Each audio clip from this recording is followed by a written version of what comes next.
활기 도는 민생경제, 도약하는 중소기업이라는 비전 아래 민생경제 활력 회복, 혁신과 스케일업, 선제적 미래 대응 등 세 가지 키워드를 목표로 설정하였습니다.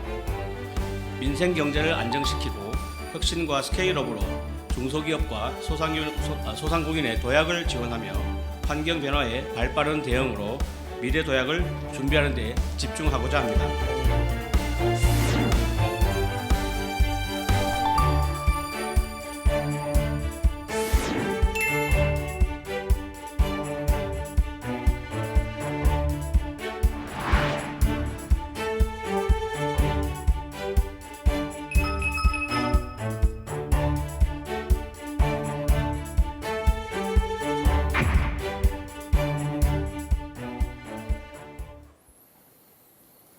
중소벤처기업부가 2025년도 업무 계획을 통해서 소상공인과 중소기업 활성화를 위한 청사진을 제시했습니다.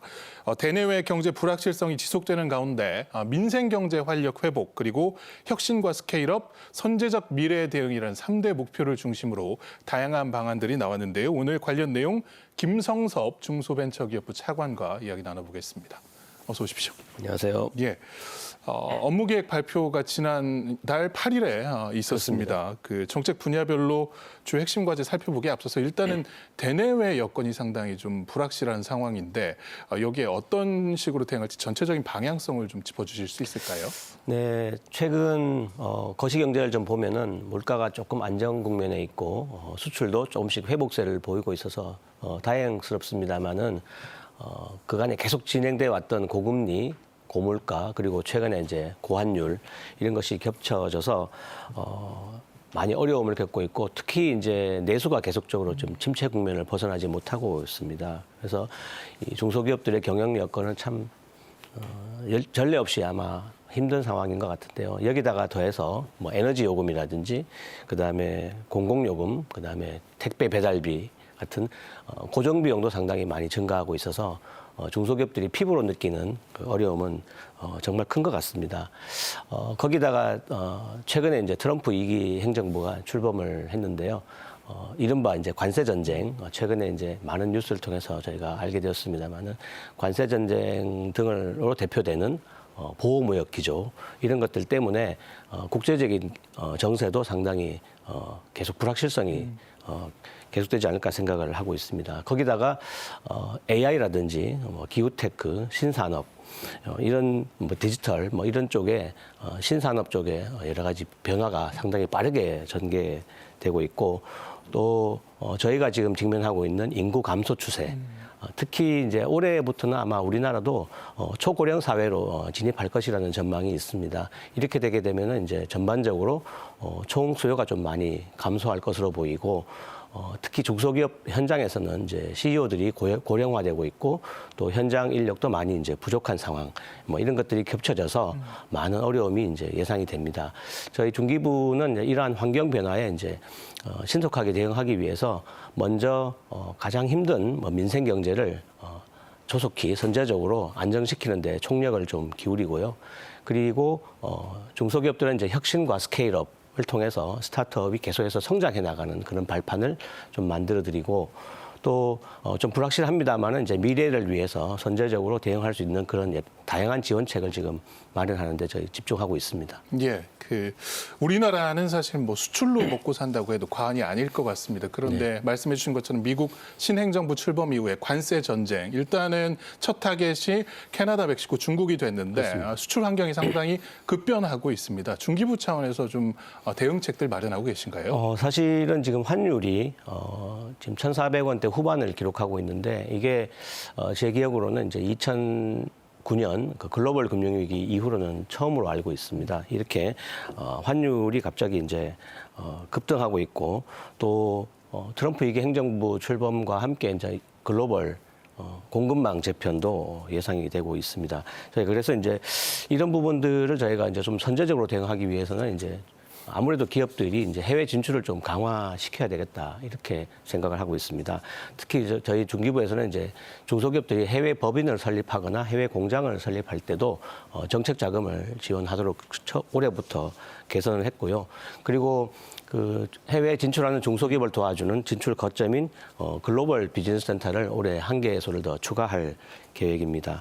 그리고 올해는 이제 제품 수출, 기존의 그 기술 제품 수출 외에 뭐 여러 가지 서비스 수출, 뭐 그다음에 한류에 기반한 여러 가지 그 소비재 수출 이런 것들이 많이 확대될 것으로 보이고 있어서 거기에 따른 뭐 테크 서비스 수출 전용 바우처 제도를 새롭게 신설을 하고요. 그리고 뭐 기존에 뭐 잘 아십니다만 K-뷰티라든지 K-푸드 같은 새로운 한류에 기반한 새로운 수출 상품들이 해외로 많이 나갈 수 있게끔 저희가 각종 펀드라든지 자금 지원 그리고 스마트 공장 구축 같은 그런 기반 시설도 같이 지원을 해서 올해는 좀 수출 시장이 좀 다변화되고 수출 품목도 좀 다변화될 수 있도록 하는데 집중할 계획입니다. 예.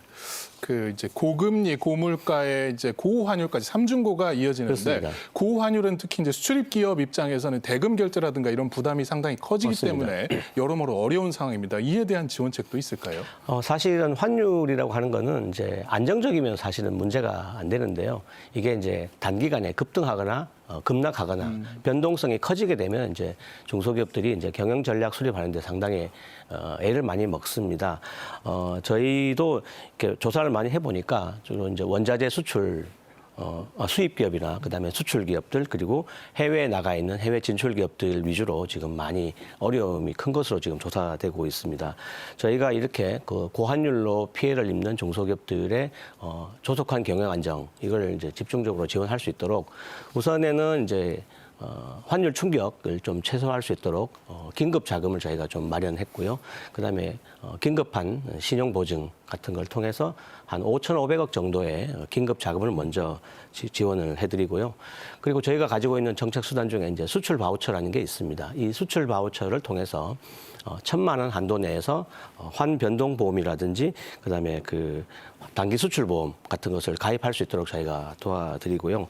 그리고 그 환율 변동을 이제 납품 대금에 좀 반영할 수 있도록 하는 납품 대금 연동 계약도 저희가 체계를 계속해서 유도를 할 계획입니다. 이러한 여러 가지 노력들을 전국에 있는 수출지원센터, 우리 지방중소기업청에 있는 그 수출지원센터와 그다음에 여러 가지 그 원스톱 수출 수주지원단과 협조를 좀 강화해서 그 중소기업들이 고환율로 인한 피해가 다른 기업으로 많이 확산되지 않도록 저희가 배려를 할 계획입니다. 예. 지난해 이 소상공인 자영업자분들 특히나 어려웠던 한 해가 아니었나 싶습니다. 일단 매출이 크게 줄었고요. 여기다가 이제 유지 비용입니다. 이제 이자 비용이라든가 또 배달비 등 유지 비용이 상당히 증가를 해서 폐업 사례도 상당히 늘었는데요. 네. 이에 대한 지원책들도 좀 있을까요? 사실은 저희가 이제 이 폐업 추세가 계속해서 증가하고 있고 또 이런 문제가 이제 계속적으로 사회 문제로까지 이제 파급될 수 있다는 그런 좀 위기의식이 있습니다. 그렇지 않아도 최근에 이제 자영업 대출이 사상 최대죠. 1,064조 원을 지금 넘어서고 있고 이에 따른 이제 연체율도 지금 계속해서 늘어나고 있고 또 거기에 맞춰서 이제 폐업자 수라든지 폐업률도 지금 계속해서 증가하는 그런 참 어려운 상황에 있는 것 같습니다. 저희가 그 이러한 그 소상공인들의 채무 부담 을 우선 경감해드리기 위해서 작년 7월에 저희가 이제 금융지원 3종 세트를 통해서 약 한 7만 개사가 보유하고 있는 2조 원 대출에 대해서 상환 연장이라든지 그다음에 대환 대출이라든지 그다음에 전환 보증 이것은 이제 기존의 대출을 이제 신용 보증으로 바꿔드리는 그런 전환 보증이라고 하는데요. 그런 걸 통해서 이제 지원을 하고 있습니다. 금년에는 이제 이러한 그 3종 세트의 지원 대상을 좀 확대한다든지 그다음에 새로운 이제 거치형 대출 상품을 새로 신설을 한다든지 그다음에 기존에 저희가 지원해드리고 있는 채무 소위 말하면 대환 대출이나 또는 그 상환 연장을 해드리는 그런 채무의 범위도 많이 확대를 해드려서 소상공인들이 지금 당면한 채무 부담이 좀 가급적이면 좀 경감될 수 있는 그런 방향으로 저희가 정책을 지금 추진하고 있는 상황입니다. 예, 이 어려운 상황 속에서도 꾸준히 대출 원금을 성실하게 상환하시는 이 소상공인 분들 계십니다. 이런 분들을 위해서는 소망 충전 프로젝트가 가동이 된다고 하는데 이건 어떤 내용입니까?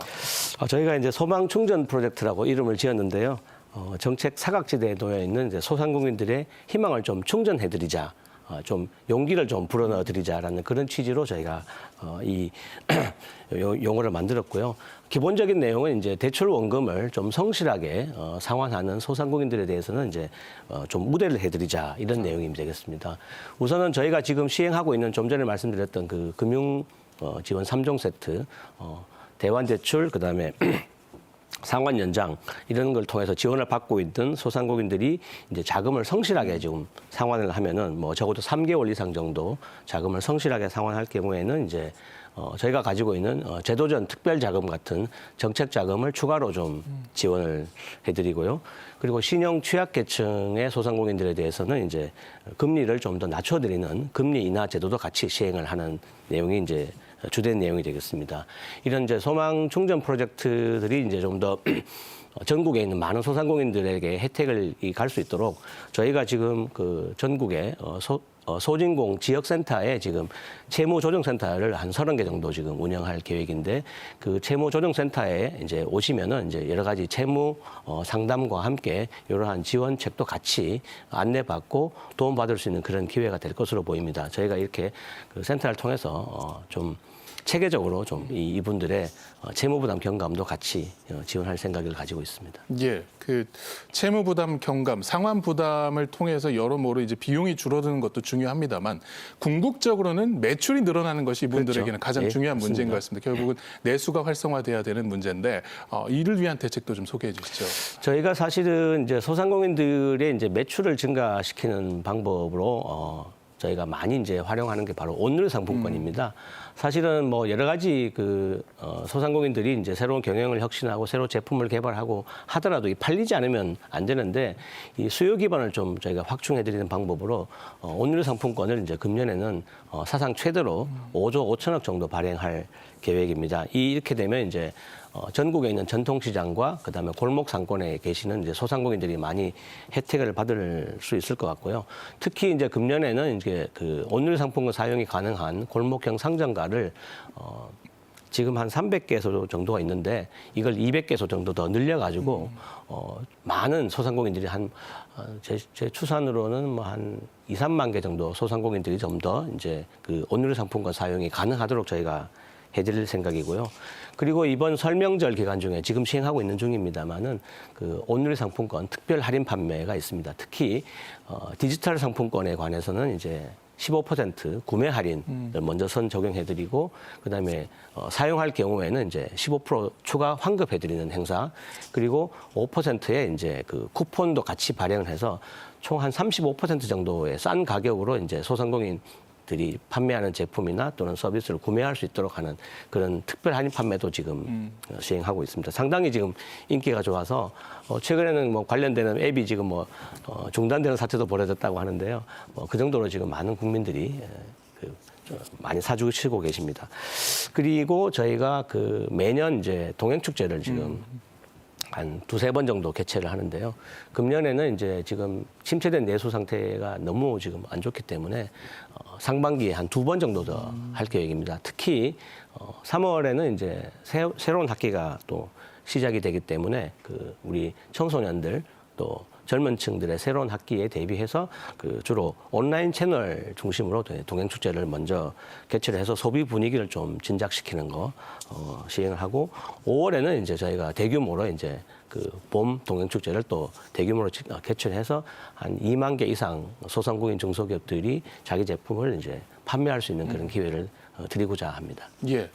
그 소비자들의 구매 방식이 많이 바뀌었습니다. 이제 그렇습니다. 전통적인 팔로 이제 오프라인에서 대면으로 구매를 하는 것에서 온라인 구매가 상당히 늘었는데 이 분야는 사실 소상공인들이 진출하기가 어려운 분야이기도 하거든요. 맞습니다. 근데 중소벤처기업부가 이 공영 홈쇼핑 통해서 TV 홈쇼핑이라든지 온라인 구매를 하는 것을 지원을 하신다고요?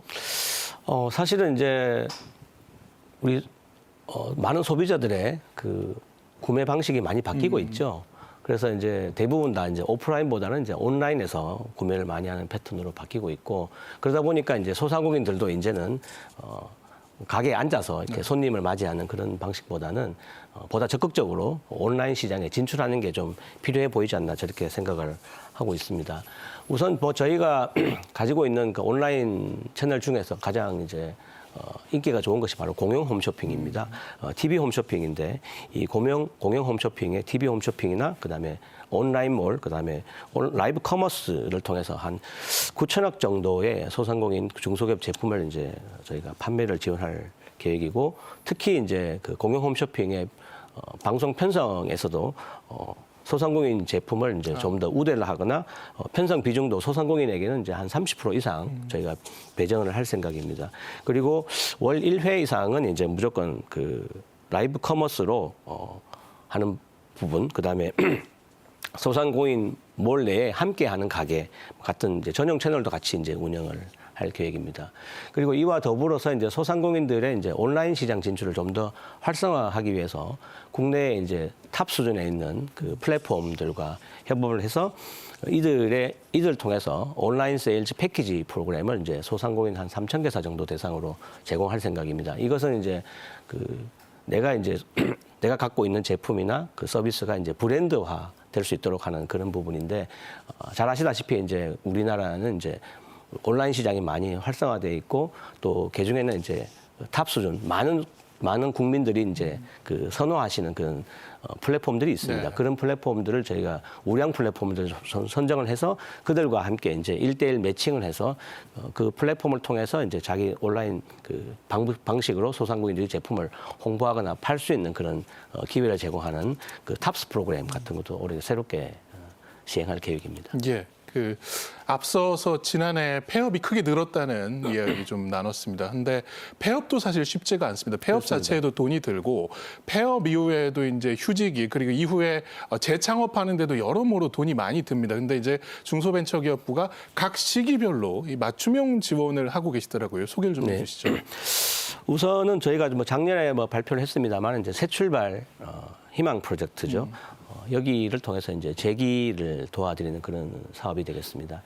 금년에는 이 재기 지원 예산을 작년보다 한 60% 이상 증액을 해서 한 2,500억 정도 지금 배정을 한 상태고요.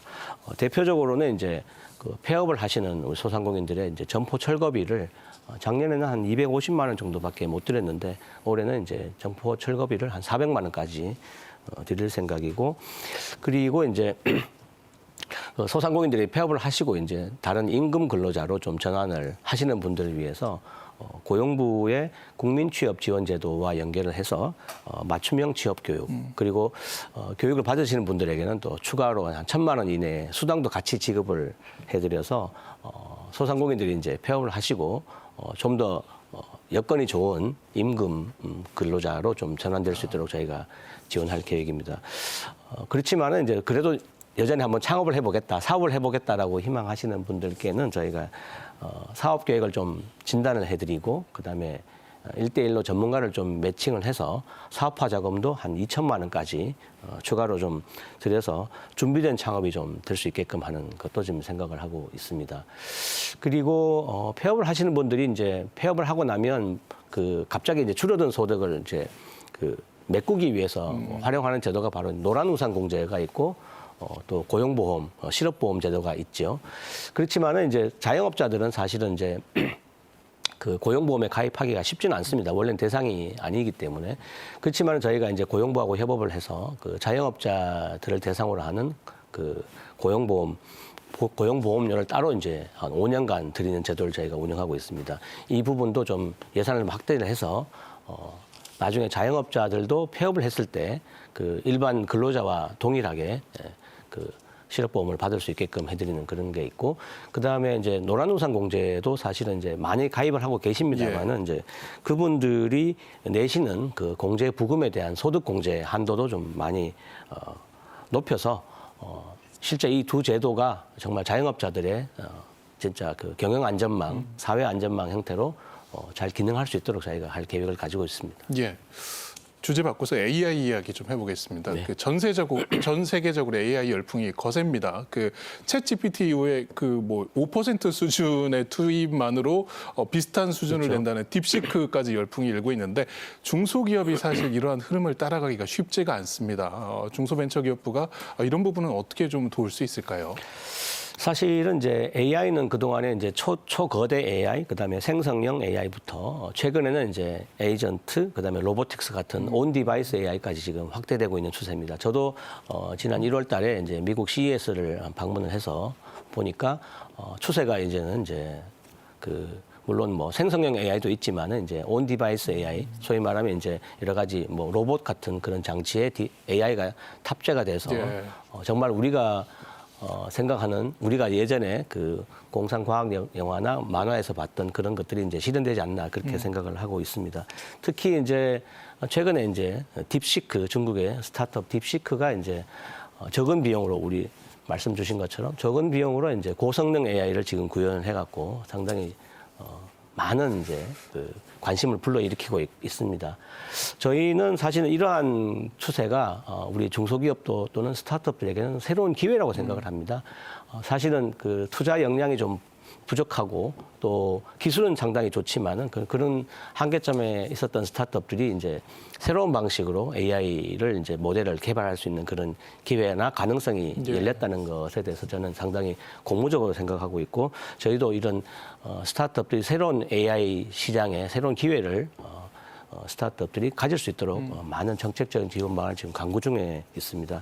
특히 저희는 이제 AI 공급 기업을 육성을 많이 해서 그쪽에서 많은 이제 AI 유니콘이 나오도록 저희가 지원할 생각이고, 두 번째는 이제 AI를 활용한 여러 가지 그 경영 혁신, 그다음에 정보 제공, 그다음에 AI 관련된 전문가 육성, 이런 쪽에서 저희가 이제 많은 예산을 투입하고 정책 관심을 기울일 생각이고, 그리고 이제 AI가 사실은 제일 중요한 건 데이터입니다. 사실은 데이터가 잘 집중이 되고 관리가 돼야 되는데, 그런 그 데이터를 확보하거나 공유하는 데 있어서 필요한 여러 가지 인프라, 그리고 AI 분야의 여러 가지 규제를 풀어드리는 부분, 마지막으로 우리 중소기업과 스타트업들이 이제 AI를 잘 활용을 해서 본인의 사업, 제품 개발이나 그다음 경영에 활용할 수 있도록 하는 AI 활용 확산 관련된 법률을 지금 저희가 검토하고 있고요.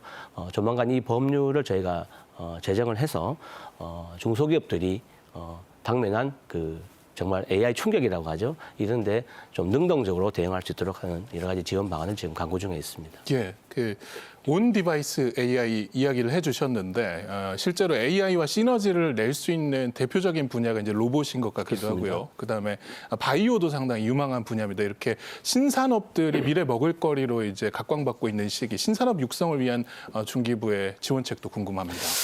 저희는 사실은 이 최근에 글로벌 시장이 이제 AI라든지 뭐 시스템 반도체라든지 뭐 바이오 헬스 같은 그런 신산업으로 급속하게 재편되는 모습을 지금 보고 있고요. 지난번에 이제 저희가 말씀드렸던 CES에 우리 많은 한국의 스타트업들이 이제 진출을 해서 그 분야에서 많은 혁신상도 수상을 하고, 또 우리 스타트업들이 가지고 있는 기술적 성숙도라든지 많은 역량들 제가 확인할 수가 있었습니다. 저희는 이러한 부분들을 좀 더 이제 가속화할 수 있도록 저희가 작년에 이제 초격차 스타트업 육성 계획을 발표를 했습니다만은, 특히 금년에는 이제 시스템 반도체라든지 말씀하신 바이오 헬스 분야라든지 미래 모빌리티, 로봇, 빅데이터 AI 같은 분야에 좀 집중을 해서 그네들의 사업화와 R&D를 계속적으로 저희가 좀 새로운 방식으로 좀 지원을 해드릴 생각이고, 특히 AI와 팹리스 분야는 뭐 저희가 국가적으로도 상당히 중요한 또 전략 산업이라고 봐서 그 분야에 지금 별도의 맞춤형 대책을 지금 강구하고 있고요. 그리고 이 초격차 분야에서는 이제 아무래도 그 기술을 선도하고 있는 글로벌 대기업과의 협력 프로젝트, 저희 중기부에서 이제 밸류업 챌린지 프로그램이라는 게 있습니다. 이런 걸 통해서 글로벌 대기업들이 우리 국내에 있는 이 초격차 분야의 스타트업들하고 많은 협업 기회를 이제 갖도록 도와드리고, 저희가 지난번에 실리콘밸리에서 한번 IR을 했습니다만은 우리 스타트업들이 이제 미국 시장에 나가서 그쪽 외국 투자가들로부터 투자를 받을 수 있는 그런 IR 기회도 좀 많이 제공을 하고, 마지막으로 이제 저희가 그 글로벌 창업허브라는 걸 지금 구상 중에 있는데요. 이게 이제 저희는 딥테크 타운이라고 생각을 하고 있습니다. 그래서 딥테크 스타트업들이 많이 모이고 그와 관련된 여러 가지 연구기관이라든지 투자기관들, 그다음에 관련된 대기업들이 같이 입주해서 거기서 여러 가지 네트워킹과 협업을 통해서 새로운 가치를 창출해낼 수 있는 그런 글로벌 창업허브도 같이 구상을 하고 있습니다. 예. 그나마 환영할 만한 소식이 지난 몇 년간 그 벤처 투자가 상당히 위축이 됐었는데 작년에 조금 살아났었습니다만 다시 좀 줄어드는 것이 아닌가 우려가 나오고 있습니다. 벤처 투자 활성화를 위한 방안도 좀 있을까요? 사실은 저희가 고무적인 부분은 이제 그 새로운 이제 신산업 분야에 대한 관심이 늘어나고 있고 투자가 이제 그쪽으로 좀 옮겨지고 있다는 제가 그 느낌을 받습니다. 물론 이제 기존 업종, 기존 그 제조업종에 이제 종사하시는 분들은 이제 투자 가뭄을 좀 느낄 수 있겠지만은 사실은 이제 꾸준히 그 신산업에 대해서는 계속적인 투자 자금 공급이 이루어지고 있고 그를 위한 펀드 조성이 계속적으로 이루어지고 있습니다. 그런 것들이 좀 아마 최근 회복세에 좀 반영되지 않나 그렇게 생각을 하고요. 그러한 회복세를 좀 더 좀 저희가 가속화시키기 위해서 중기부는 이제 금년도에 모태 펀드를 통해서 한 1조 원 정도의 자금을 이제 그 벤처 펀드에 출자를 할 계획입니다. 이렇게 1조 원을 출자를 해서 대략 한 2조 원 정도의 그 자펀드, 벤처 펀드를 이제 조성할 계획입니다. 특히 금년도에는 저희가 국내에 있는 그 벤처 캐피탈뿐만 아니라 그 국내에 있는 스타트업들이 해외로 잘 나갈 수 있게 만들어드리는 글로벌 펀드에 좀 집중할 생각입니다. 국 외에 있는 유수의 우리 벤처 캐피탈 투자자들을 저희가 유치를 해서 그들과 함께 글로벌 펀드를 한 1조 원 이상 조성을 할 계획이고 특히 좀 주목할 만한 것은 이제 금년도에는 저희가 1조 원 규모의 지방시대 벤처 펀드를 또 별도 조성을 합니다. 이 지방시대 벤처 펀드는 그 하나의 모펀드 개념인데요. 그 지방의 특정 지역에 지자체 단위로 그 모펀드를 조성을 해서 그 지역에 전문으로 투자하는 벤처 캐피탈을 지원하는 그런 형태입니다. 이 모펀드라고 하는 거는 기존의 벤처 펀드하고 좀 달리 운영 기간이 상당히 길고 나중에 펀드가 자펀드들이 해산이 되더라도 모펀드로 돈이 다시 모여서 그 지역에 다시 재투자가 되는 쉽게 말하면 그 지역 스타트업 벤처 생태계의 핵심적인 역할을 할 수 있는 그런 펀드라고 보입니다. 그래서 그런 모펀드를 저희가 이제 금년도에 1조 원 규모로 일단 조성을 스타트를 하고요. 매년 이걸 이제 키워 나갈 생각입니다. 그래서 많은 이제 지금 지자체들이 관심을 가지고 있고 또 많은 그 기업들, 금융기관들이 여기에 지금 관심을 가지고 있는 그런 상황이라는 점을 말씀드립니다. 그리고 저희가 작년부터 계속 이제 스타트업 코리아 펀드를 계속 조성을 하고 있습니다. 네. 이것은 이제 대기업과 중견기업 그리고 금융권이 같이 합심을 해서 그 벤처 투자에 좀 많이 참여할 수 있도록 하는 그런 펀드인데 이 스타트업 코리아 펀드도 한 2027년까지 2조 원까지 계속해서 확대를 할 계획입니다. 그리고 아마 마지막으로는 아직도 우리 그 벤처 캐피탈들이 투자를 할 때 많은 이제 규제를 느끼고 있습니다. 저도 중기부에서 계속적으로 이 분야를 담당을 해 왔었습니다만은 여전히 이제 우리 그 벤처 투자 쪽에서는 아직도 좀씩 남아 있는 규제들이 있거든요.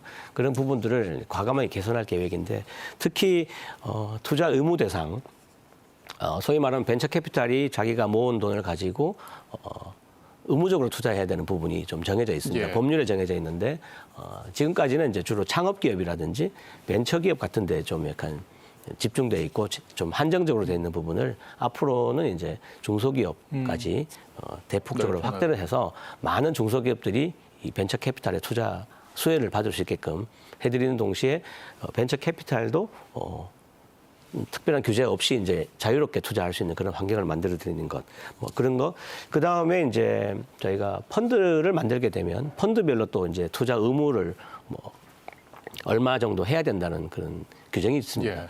그런 것들도 이제 좀 펀드별로는 좀 폐지를 하고 전체적으로 그 회사가 운영하는 펀드를 전체를 봤을 때 그 비율을 맞추면 되는 쪽으로 저희가 규제를 좀 풀 생각입니다. 이렇게 해서 좀 벤처 투자에 좀 발목을 잡고 있는 그런 규제를 좀 풀고 그다음 전반적으로 정부가 좀 리드해서 목적성 펀드, 특히 글로벌 펀드라든지 지방시대 벤처 펀드 같은 이런 펀드를 통해서 전반적인 생태계를 좀 더 글로벌화시키고 또 지역의 투자 재원을 좀 더 계속적으로 확충해주는 그런 쪽으로 저희가 정책을 추진할 생각을 가지고 있습니다. 예, 그 지역 투자 이야기가 나와서요. 사실 국가적으로 문제가 되는 것이 바로 이 지역 소멸 문제인 그렇습니다. 것 같습니다. 그 지역에 가보면 한때 상당히 번창했던 상권들이 사라지거나 매우 이제 축소가 되는 것들을 종종 목격을 하게 되는데 지역 상권 활성화에도 중기부가 좀 나서신다고요.